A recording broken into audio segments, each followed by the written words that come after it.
കോൺഗ്രസിലും CPM-ലും മാത്രമല്ല ഈ സ്ഥാനാർത്ഥി നിർണയവുമായി ബന്ധപ്പെട്ടുള്ള പ്രശ്നങ്ങൾ തലപൊക്കുന്നത് എന്നതുകൂടിയാണ്. സ്ഥാനാർത്ഥി പട്ടിക പുറത്തിറക്കിയതിന് പിന്നാലെ BJP-യിലും വലിയ പൊട്ടിത്തെറിയാണ്.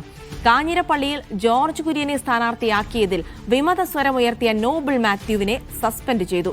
ദേശീയ ന്യൂനപക്ഷ മോർച്ച ഉപാധ്യക്ഷനും മുൻ കോട്ടയം ജില്ലാ പ്രസിഡന്റുമാണ് നോബിൾ മാത്യു. സിജോ വർഗീസ് വിവരങ്ങൾ നൽകും. സിജോ, അങ്ങനെ BJP-യിൽ സ്ഥാനാർത്ഥിത്വത്തിനെതിരെ പ്രതികരിച്ചതിന് സസ്പെൻഷനിലേക്കെതിരെ കാര്യങ്ങൾ നീങ്ങിയിരിക്കുന്നു. എന്തൊക്കെ വിവരങ്ങൾ? ചെൽസി കാഞ്ഞിരപ്പള്ളിയിൽ ജോർജ് കുര്യന്റെ സ്ഥാനാർത്ഥിത്വത്തിനെതിരെ നോബിൾ മാത്യു രംഗത്ത് എത്തിയിരുന്നു. അതായത് ഈ സ്ഥാനാർത്ഥിത്വത്തെ ചൊല്ലി വലിയ രീതിയിലുള്ള ഭിന്നത BJP നേതൃത്വത്തിൽ ഉണ്ടായിരുന്നു. അതിന് ഇടയിലാണ് അത് മറനീക്കി പുറത്തു വരികയും ചെയ്തിരിക്കുന്നത്.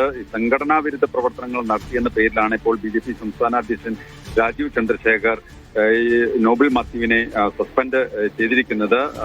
ഈ ന്യൂനപക്ഷ മോർച്ച ദേശീയ ഉപാധ്യക്ഷനും മുൻ ജില്ലാ പ്രസിഡന്റുമാണ് നോബിൾ മാത്യു. എന്തായാലും ഇത്തരത്തിൽ ഈ ഒരു സ്ഥാനാർത്ഥി പ്രഖ്യാപനത്തിന് ശേഷം ഇത്തരത്തിലൊരു അസ്വാരസ്യം BJP പാർട്ടിയിൽ ഉടലെടുത്തിരിക്കുന്നു. അത് അല്പം രൂക്ഷമായി തന്നെ നിലനിൽക്കുന്നു എന്നുള്ളതാണ് ഈ ഘട്ടത്തിൽ പറയാൻ സാധിക്കുന്നത്. എന്തായാലും മണ്ഡലത്തിലുള്ളവരെ തഴയുന്നു എന്നുള്ള ഒരു പ്രധാനമായിട്ടുള്ള ആരോപണം നേരത്തെ തന്നെ നോബിൾ മാത്യു ഉന്നയിച്ചിരുന്നു. മതിയായ കൂടിയാലോചനകൾ നടത്തിയിട്ടില്ല. എന്തായാലും ഇത്തരത്തിൽ ഒരു നീക്കം ഇനി എന്തായിരിക്കും നോബിൾ മാത്യു സ്വീകരിക്കുക എന്നുള്ളതാണ് ഇനി അറിയേണ്ടത്. എന്തായാലും ഇതുമായി ബന്ധപ്പെട്ടുള്ള ഒരു വിശദാംശങ്ങൾ വൈകാതെ തന്നെ ലഭ്യമാകുമെന്നാണ് നമുക്ക് മനസ്സിലാക്കാൻ സാധിക്കുന്നത്.